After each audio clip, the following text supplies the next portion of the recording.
Good morning વિદ્યાર્થી મિત્રો. દિવાળી વેકેશનની રજાઓ પછી ફરી આપણે પાછા એકવાર ઓનલાઈન શિક્ષણ માટે મળી રહ્યા છીએ.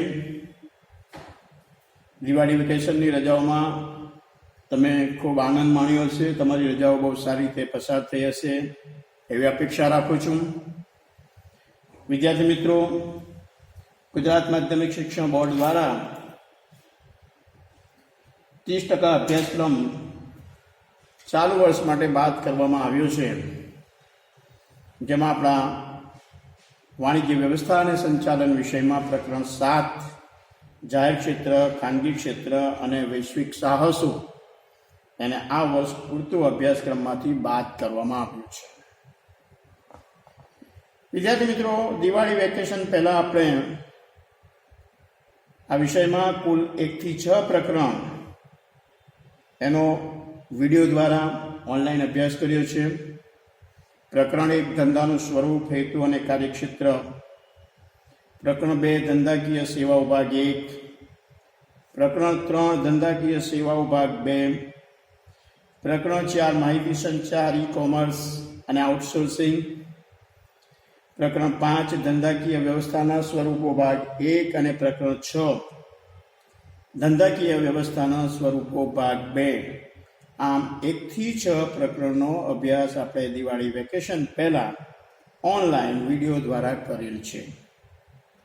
મેં ફરી તમને યાદ અપાવું છું કે સરકારશ્રી દ્વારા ચાલુ વર્ષે 30% અભ્યાસક્રમ ઘટાડેલ છે. એટલે પ્રકરણ 7 જે છે આપણું જાહેર ક્ષેત્ર, ખાનગી ક્ષેત્ર અને વૈશ્વિક સાહસો આ વર્ષ પૂરતું અભ્યાસક્રમમાંથી બાદ કરવામાં આવેલ છે. એટલે આજે આપણે પ્રકરણ 8 ધંધાકીય મૂડીના પ્રાપ્તિ સ્થાનો એની શરૂઆત કરીશું. આ પ્રકરણમાં આપણે આજની વિડીયોમાં ધંધાકીય મૂડીનો ખ્યાલ, ધંધાકીય મૂડીની જરૂરિયાત અને ધંધાકીય એકમમાં નાણાંનું મહત્વ, આ 3 મુદ્દાઓની માહિતી મેળવીશું. સૌથી પહેલાં આપણે એની પૂર્વ ભૂમિકા, એની પ્રસ્તાવનાની વાત કરીએ તો ઔદ્યોગિક ક્રાંતિ દરમિયાન વિજ્ઞાન અને ટેકનોલોજી ક્ષેત્રે અનેક શોધો થઈ. ઉત્પાદનના ક્ષેત્રે યાંત્રિકીકરણ અમલમાં આવ્યું અને એના કારણે એકમના કદ વધ્યા. દરેક કાર્ય માટે અલગ અલગ નિષ્ણાતોની જરૂરિયાત ઉદ્ભવી અને તેના કારણે એકમમાં વિશિષ્ટીકરણ જરૂરી બન્યું અને વિપુલ પ્રમાણમાં ઉત્પાદન થવા લાગ્યું. આ માટે એકમમાં મોટા પ્રમાણમાં મૂડીરોકાણ અનિવાર્ય બન્યું, એટલે કે જરૂરી બન્યું. કોઈ એક વ્યક્તિ કે જૂથ દ્વારા મૂડીરોકાણ કરવાનું અને જોખમ લેવાનું અશક્ય બન્યું, જેના પરિણામે ધંધાકીય વ્યવસ્થાનું કંપની સ્વરૂપ અસ્તિત્વમાં આવ્યું. એની સાથે સાથે નાણાંના વિવિધ પ્રાપ્તિ સ્થાનો પણ અસ્તિત્વમાં આવ્યા.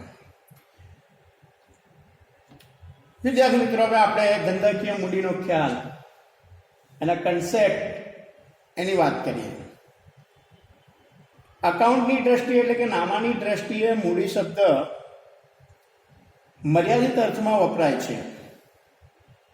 તમે ધોરણ 11માં એકાઉન્ટના વિષયમાં મૂડી શબ્દનો પરિચય મેળવ્યો હશે અને ખ્યાલ મેળવ્યો હશે, જેમાં મૂડી એટલે કે ધંધાના માલિકોએ ધંધામાં રોકેલ રોકડ, માલ કે મિલકત એને મૂડી તરીકે ઓળખવામાં આવે છે.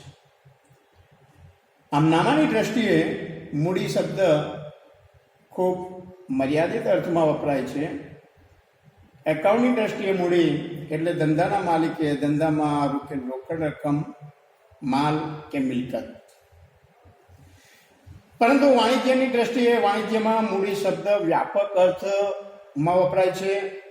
વાણિજ્યની દ્રષ્ટિએ મૂડીનો અર્થ ખૂબ વ્યાપક છે, વિસ્તૃત છે.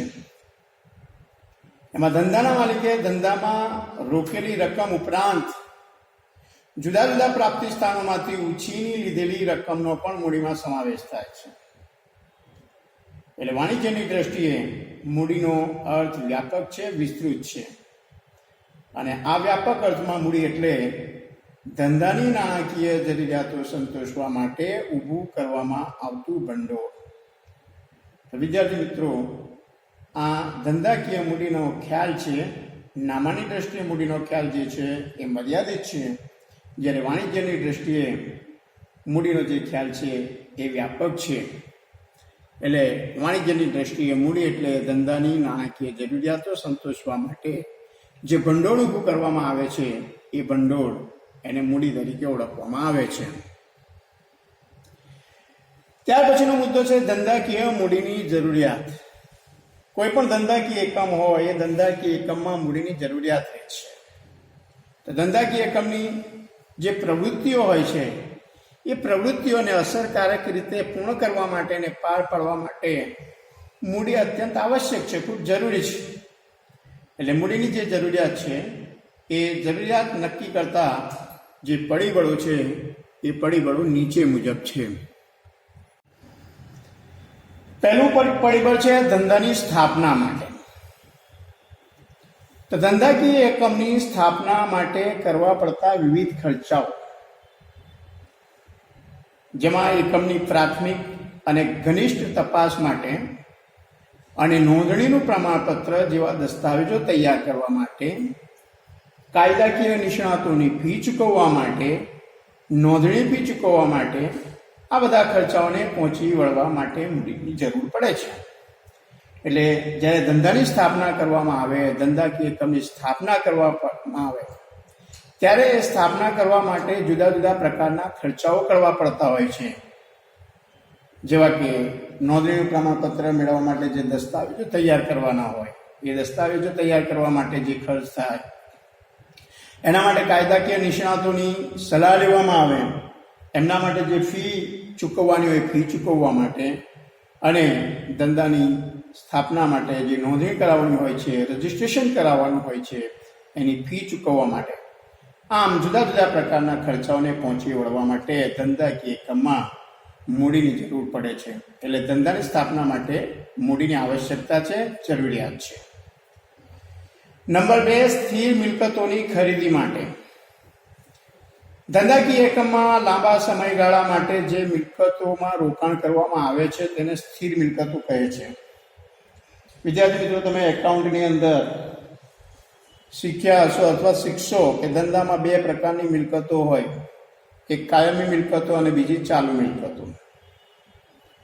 તો કાયમી મિલકતો, જેને આપણે બીજા શબ્દોમાં અહીંયા સ્થિર મિલકતો કહે, તો આવી મિલકતોમાં વારંવાર ફેરફાર શક્ય બનતો નથી. આવી સ્થિર મિલકતો એટલે કે કાયમી મિલકતો, જેવી કે જમીન, મકાન, યંત્રો, વાહનો વગેરે માટે મોટા પ્રમાણમાં લાંબા ગાળાની મૂડીની જરૂરિયાત રહે છે. એટલે ધંધાકીય એકમમાં સ્થિર મિલકતોની ખરીદી માટે મૂડીની આવશ્યકતા રહે છે, જરૂરિયાત રહે છે. ત્રીજો મુદ્દો છે ચાલુ મિલકતો માટે. મેં તમને અગાઉ કહ્યું કેમ કે ધંધાકીય એકમમાં 2 પ્રકારની મૂડીની જરૂર હોય, એક કાયમી મૂડી અને બીજી કાર્યશીલ મૂડી.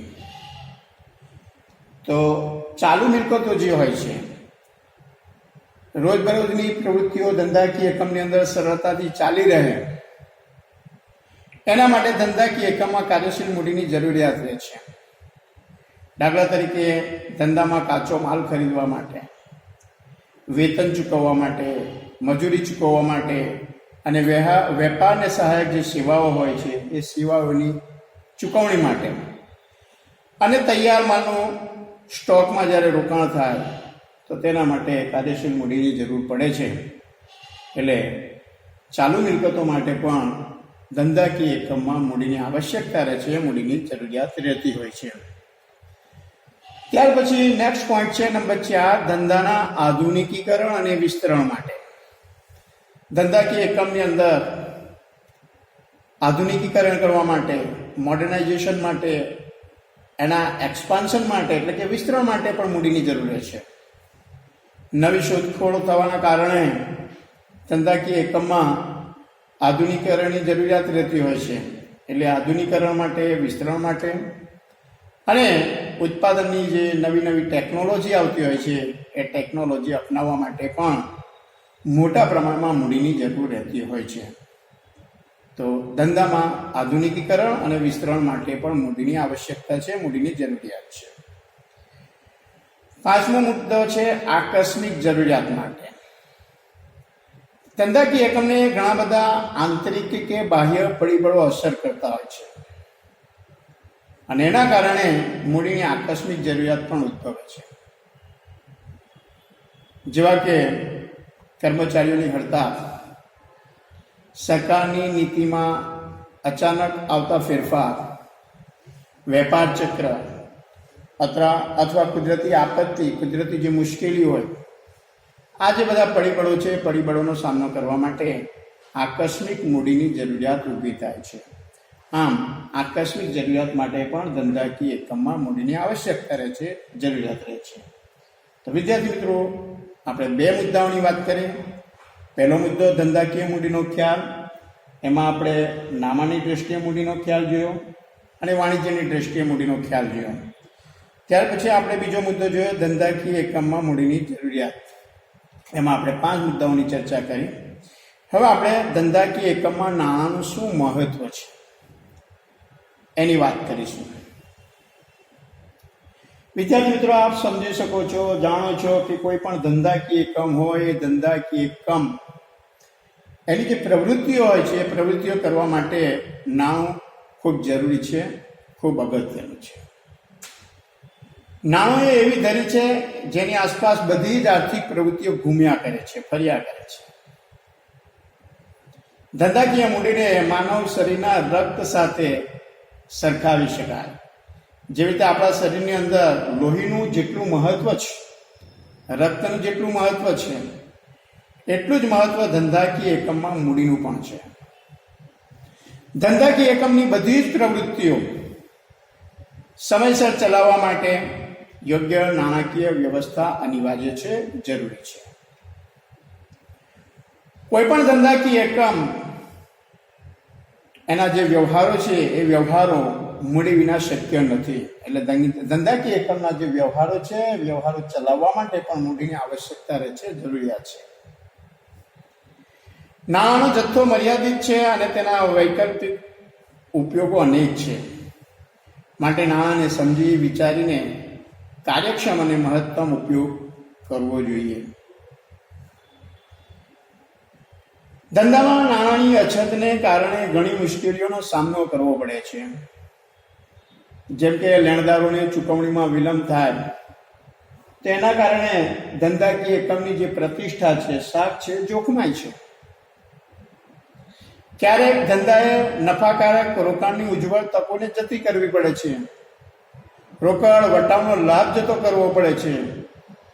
યા કાચા માલની ખરીદી સમયસર કરી શકાતી નથી.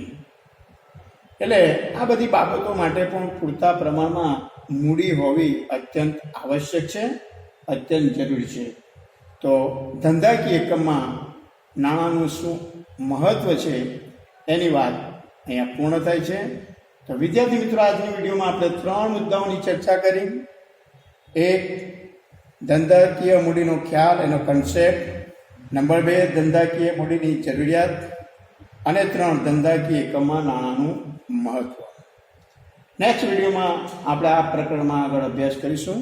Thank you.